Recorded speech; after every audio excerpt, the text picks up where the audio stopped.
Bennett Davison here with the EuroHooplife podcast. We're going to be doing a little bit something different here, specifically about nutrition.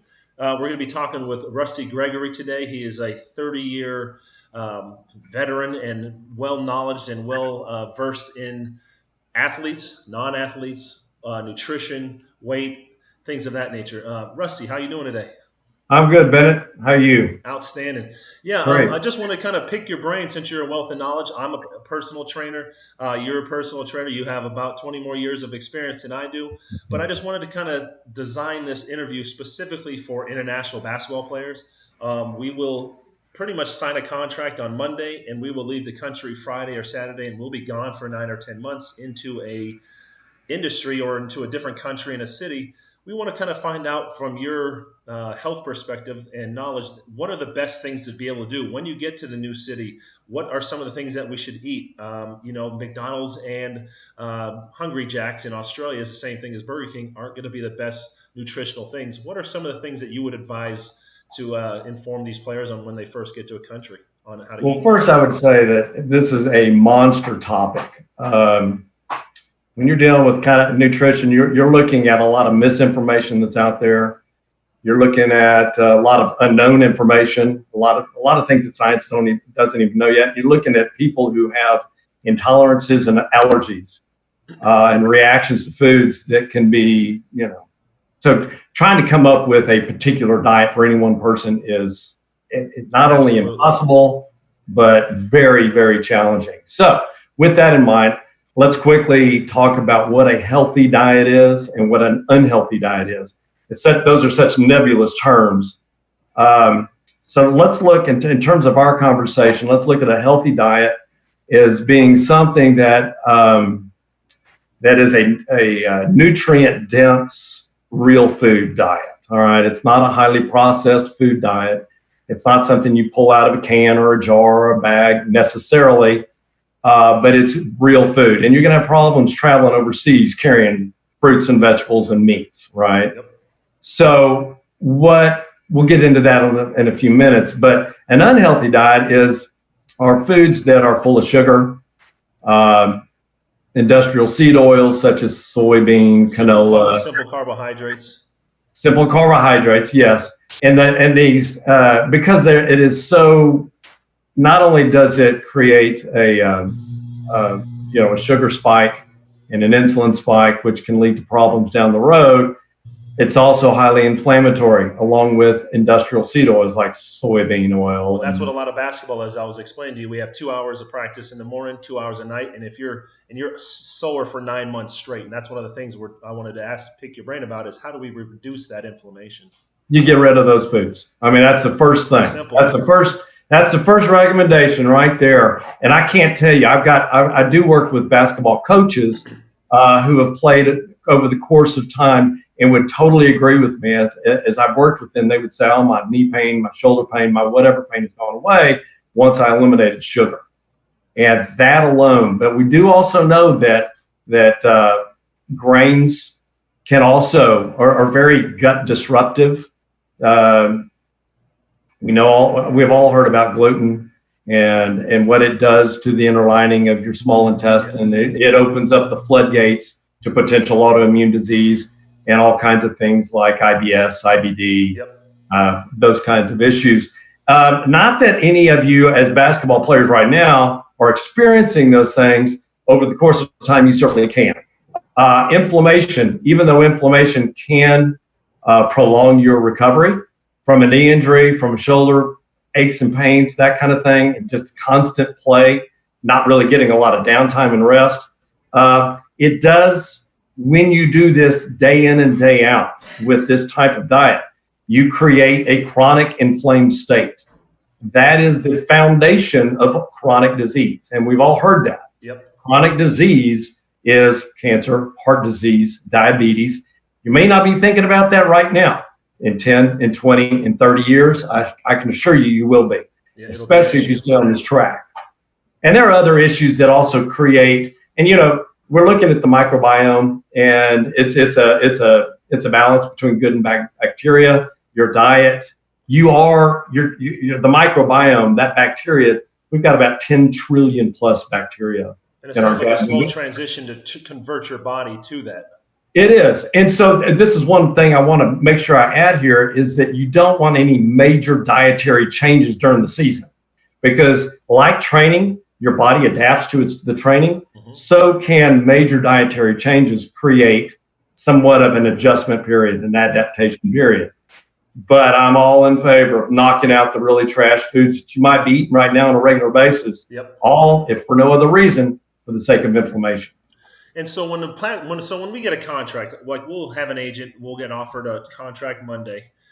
Tuesday we'll probably sign it, and then we'll pack up for 9 months, and this all starts in August.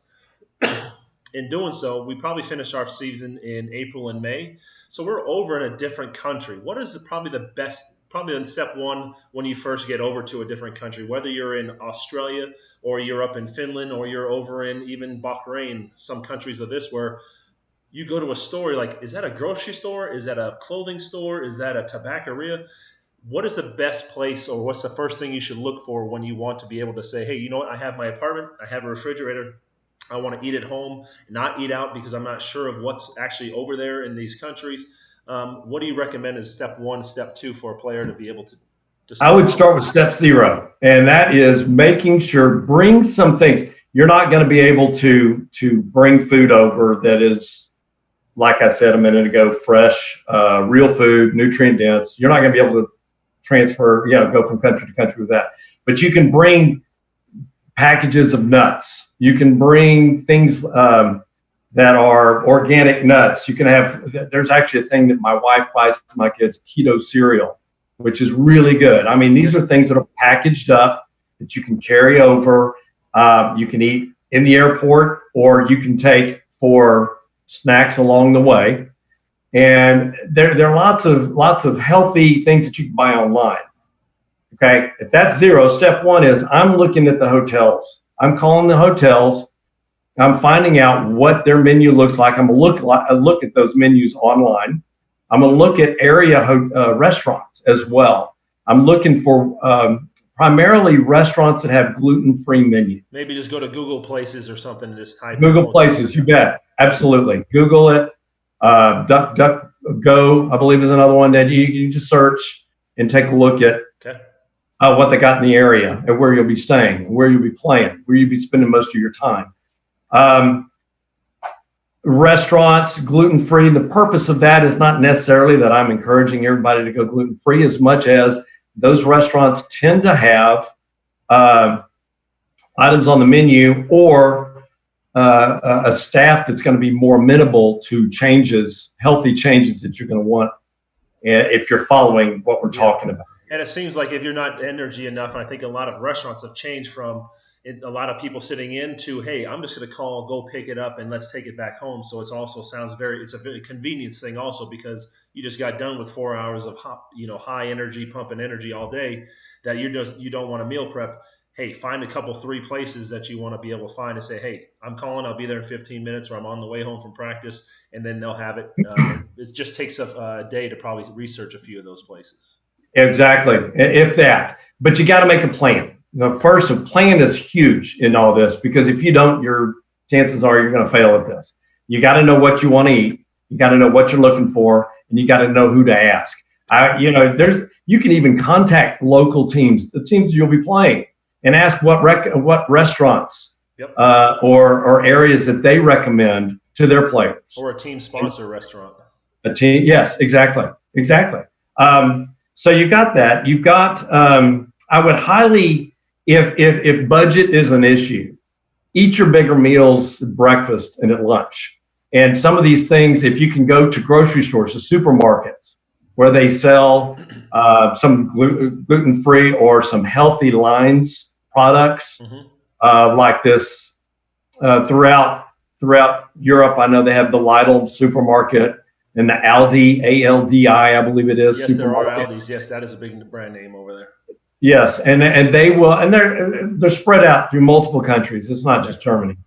And look there and start there and see if you can't find some things that you're interested in that promote, not eating the way that we want, that's going to destroy. So if you were to sit there and make a list, and you're in a country, and like my first year in Turkey, I was like, I actually had to sit there as like moo or and I had to give the sound effects of these like, no, this is moo, moo. And because he's speaking Turkish, I'm speaking English, and the head didn't have the first idea what was going on. If you were to write a list of 5 vegetables and maybe 5 meats and other things that you want to be able to get, what would those be? If someone wanted to just jumpstart his, he just moved in, he walked down the street to the Aldi, and what would you recommend? Well, eat what you may be familiar with. I mean, eat what you know.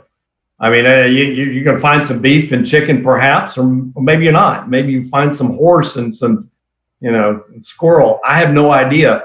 And hey, when in Rome? I mean, if you want to try something and they literally have nothing other than some really exotic and strange things, you might want to try it. I'm not. What else do you do? I mean, you can always find nuts and stuff. You can find fruits and vegetables. I would probably go for anything green.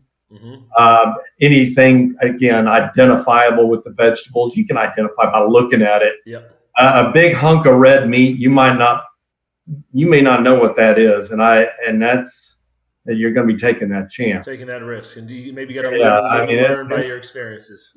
And if it's cooked properly, it might be just fine. I mean, what you're saying is pretty much go with fruits, go with vegetables, go with red meats, go with the fish, go with the white meats and things like that. Just stay away from the pasta, stay away from the pizza bread, stay away from. Yes, and so okay, now that's another. I'm glad you said that, because one thing I did want to talk about is sugar.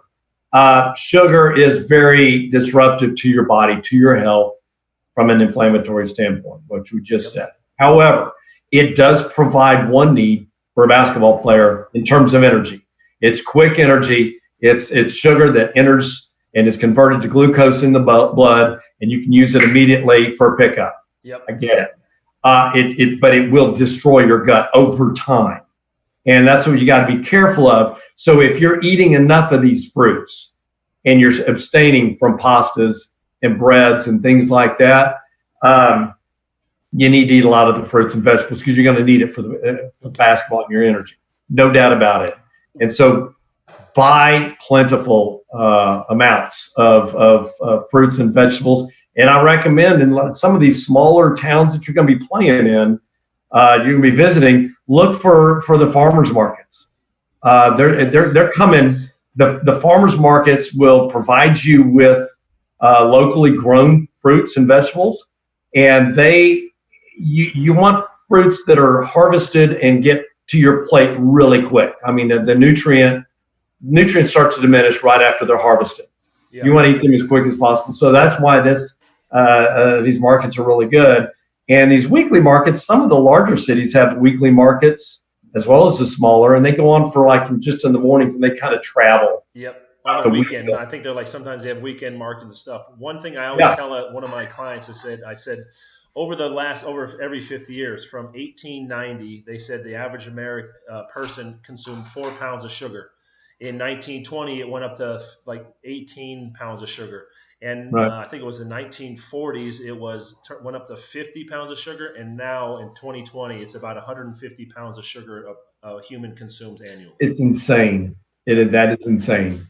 And just how and now we wonder why we have obesity issues, why we have diabetes and other chronic disease. Processed foods, fake foods, and sugars. I say exactly. I always tell my high school kids, shop on the outside of the grocery store. Don't shop up and down the aisles. It's a bunch of chemicals holding hands, calling themselves a food. And that's and it's so when you're looking at a food, perhaps in a country you have no idea how to speak their language, look at the ingredient list. If they have those food laws where they have to list the ingredients, depends on the country, I guess. Look at how long the list is. And you want foods that have very, very short lists, if any at all. You want the real deal, and you want the real meat, the real fruit, the vegetable. Outstanding. Well, let me ask you this. Let's finish off with a little the last bits of information for you. And the second thing, how do people get in contact with you if they want to be able to say, hey, I need a nutrition plan. I'm going to a country like Australia where I speak the language and I recognize the food, and I can ask and just someone to be able to pick your brain, since you're a wealth of knowledge on nutrition. Well, you can reach me on LinkedIn. I've got a profile there on LinkedIn, and also I've got a website at rustygregory.com. Rusty Gregory, awesome. Any little last bits of information? Number one rule. I would say write down everything you learn from each country. Okay. Know where you're buying foods. Some cities are not, let's say country, each city. When you write that, you log that down. There's work on the front end, but once you travel to these cities multiple times, you're not going to have to redo all that homework again. It's just work up front, write it down. You now know it. You know where to go when you go to Dusseldorf or Athens or wherever you're going. Yeah, and then that's what a lot of the EuroHooplife community is about, is whether it be, what was it like when you got there? What were the facilities like? Do they provide you shoes? Do they give you a car, an apartment?